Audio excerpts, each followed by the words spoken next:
Oh, my God. Sophie's a dog. She raises the level of play of everybody around her as soon as she steps foot on the floor. Hell, even on the sideline. It only took one game, but a star was born. Sophie Cunningham didn't just show up in her first game with the Fever. She made a statement. With Caitlin Clark watching from the sidelines, Fever fans still got more than their money's worth. All right, so Sophie Cunningham really shined with Caitlin Clark out, and she is going to be an absolute steal for the Indiana Fever. She brought it all.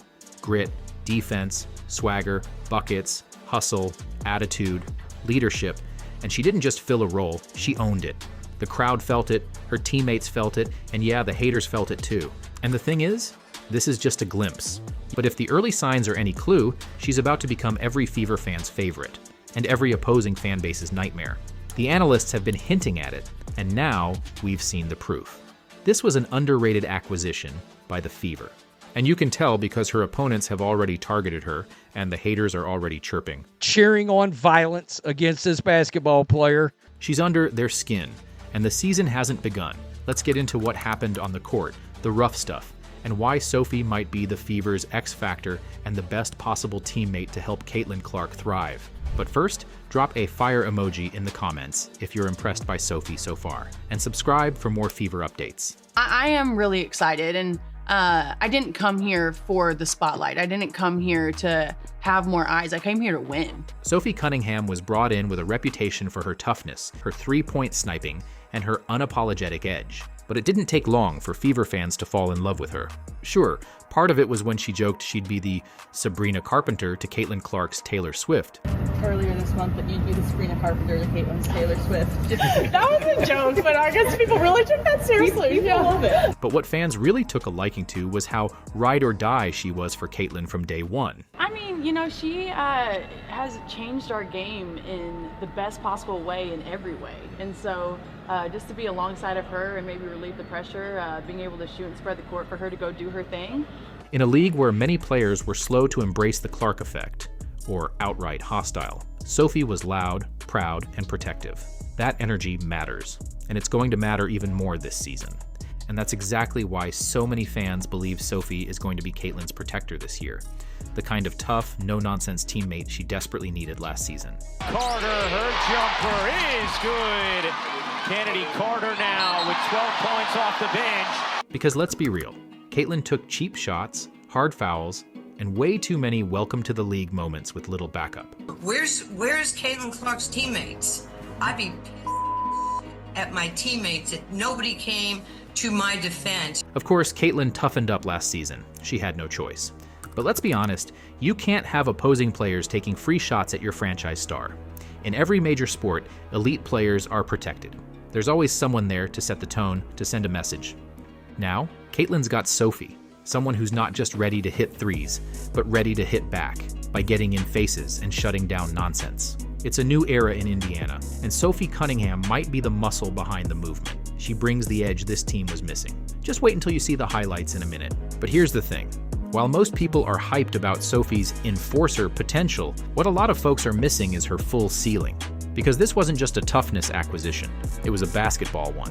And that's where things get even more interesting. Do that. And I think honestly, being here, I've already been motivated. Like, I know this is a new, fresh start. I'm not in a box anymore. Like, I can finally be free and be in an offense that I think that I can really thrive in and be around players who our mind is strictly on basketball and winning. What you're hearing, and what's quickly becoming clear, is that Sophie Cunningham isn't just a new addition to the Fever. She might be a reborn player. Sometimes all it takes is a change of scenery and the right system to unlock everything that's been waiting to explode. And from what Sophie and others have said, Phoenix just wasn't the place for that. She was in a system that didn't fit her style of play. It didn't maximize her skill set. It didn't let Sophie be Sophie. But now, with a coach like Stephanie White and teammates and a system that actually complement her strengths, Sophie might finally be unleashed. So Sophie Cunningham, there has been some footage released, and the footage is actually kind of like mind-opening or mind-expanding because she's generally a 3, right? Or actually, she's generally a 4. She was played as a power forward over on the Phoenix Mercury, and Lexi Brown on her Full Circle podcast had noted that Sophie Cunningham's natural position is a 3, and the way that Indiana Fever run their motion offense and some run and gun, she sees the Indiana Fever putting Sophie back in that 3 position, so she sees her having like more of a breakout season than she'd had at the Mercury, having to play a position that wasn't exactly natural to her. Sophie impressed early in camp, not just by knocking down shots or bringing her signature fire, but by showing she can be plugged into a variety of roles. That kind of versatility is gold. Whether it's starting, coming off the bench, spacing the floor, defending multiple positions, or being the emotional spark, Sophie's proving she can do it all. Level of toughness and tenacity that the team needed, and of course, you know, they brought other players in who bring a little bit of that as well, the vets in Bonner and Howard. But there's a certain level of spiciness with Sophie Cunningham, but she's also the best perimeter playmaker on the team outside of Caitlin Clark. And for a team with championship aspirations, having a player who can adapt and deliver in any situation, that's essential.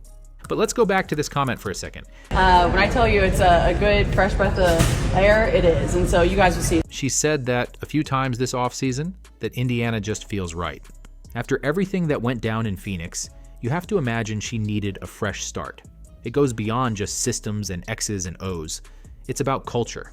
She kind of said it all right here without saying it.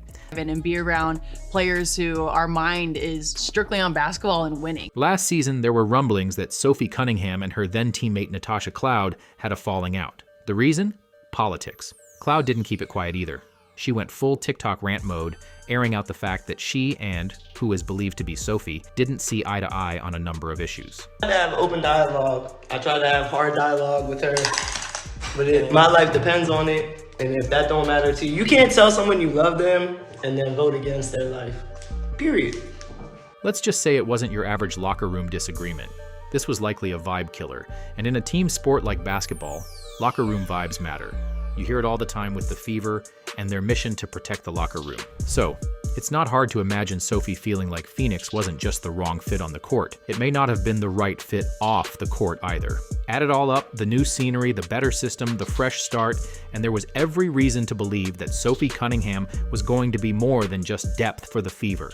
She's versatile, smart, and competitive. She can play multiple roles, contribute on both ends, and give the team exactly what it needs depending on the situation. A plug-and-play weapon for any lineup. And in Game 1, we got our first real glimpse of what that looks like. With Caitlin Clark sitting out, all eyes turned to the supporting cast. Sophie got her chance to shine, and she did not disappoint.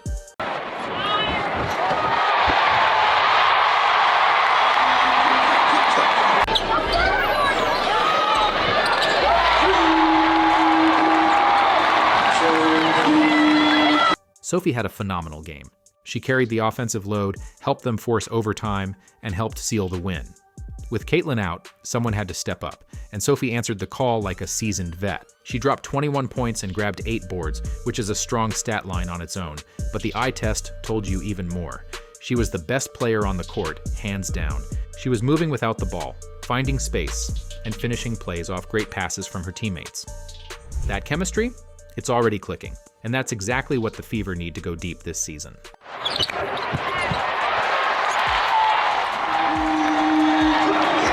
But it wasn't just the points and rebounds that had Fever fans buzzing about Sophie Cunningham. It was the fire, the intensity, the edge, the no-nonsense attitude that lets the rest of the league know you're not going to punk this team anymore. She jawed with opponents, hyped up her teammates, and played like every possession was Game 7. That kind of energy is contagious. It's the kind of fire that lights up a crowd and unites a locker room. And for a Fever team with sky-high expectations and a massive spotlight, that's exactly what you need. And you know she was making an impact because her opponents were all over her. Like, do people not realize it? Like, if anything, people are like, oh, Sophie, and people aren't going to want to mess with Sophie Cunningham. No, everyone wants to mess with Sophie Cunningham. But people aren't going to mess with Caitlin Clark. If people go near Caitlin Clark, Sophie Cunningham's immediately stepping in. If you mess with Sophie Cunningham, DeWanna Bonner's going to be stepping in. Sophie was a target all game, drawing not 1, but 2 clear flagrants. And true to form, Sophie wasn't having any of it. Players like this, I think you need that level of toughness that they did not have last year. because you want a player on your team that other players hate playing against, and there's no way the teams like playing against Sophie Cunningham. Now remember, Caitlin Clark took more than her fair share of cheap shots last season. Elbows, shoves, full-on tackles, basically a welcome to the WNBA highlight reel. And now, just one game in, we're seeing Sophie get the same treatment. But here's the difference. This time, there's pushback. And Caitlin clearly appreciated it courtside. And it wasn't just Sophie bringing the heat. You got a real glimpse of the total team toughness the Fever are building. Because when Sophie took a hard hit, who was right there stepping in? Bonner. You see Bonner saying, nah, what are you doing right there? Getting right in her face. This is not something that the Fever had in the locker room last year. But of course, it wasn't enough for this to just play out on the court. The haters had to make it a thing. They came out in full force, flooding social media, celebrating that Sophie got taken down by a rookie like it was some kind of moral victory. People weren't just celebrating a hard foul or a chippy play, they were encouraging more of it. We are seeing literal people, not threats of violence, but people encouraging violence against a player. And that's not on. That's not on for nothing. There are people literally out there encouraging violence against Sophie Cunningham. And these are the people that want to say another fan base is the worst fan base in the WNBA, and they're encouraging literal violence against players. But here's the reality. With the Fever clearly being the most popular team in the league, they were already going to be circled on every team's calendar. I mean, imagine having your games moved to an arena 2 to 4 times the size because your opponent has more fans. And then the Fever dropped this.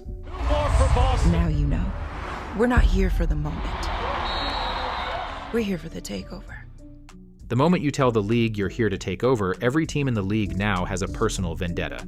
They want to make a statement. They want to humble the Fever any way they can. And yes, that includes going after Sophie.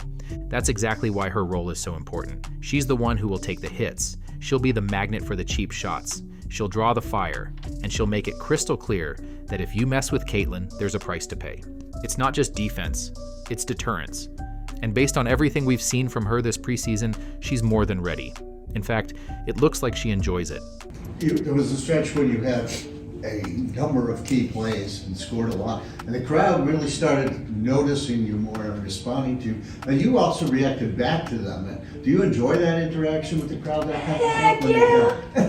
No, I really do think that's what it's all about, right? I think you want to make sure that your home court is special to you as a team, but you want to make it hard as heck for other people to come in here to Gatebridge, and they don't want to play here, right? And I think with that, as an energy player, you got to get your fans involved. That's our sixth man right there, and they're loud, they're feisty, they're sassy, and it's like when you get them involved, then it's game over, right? You're in the other team's head. And so for me, especially when you have a couple runs put together, defensive stops, it takes someone just to get the fans involved, and then the other team feels that, because I've been on the other end of it and it sucked. And so now that I'm here, I can embrace it, and we can have some fun here this year. Sophie Cunningham showed everything you want in a player: fire, buckets, and crowd energy.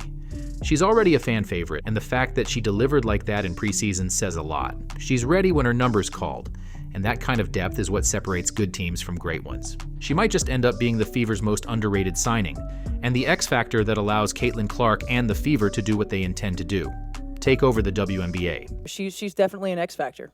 If you're still here, drop a basketball in the comments to say hi. Thanks for watching.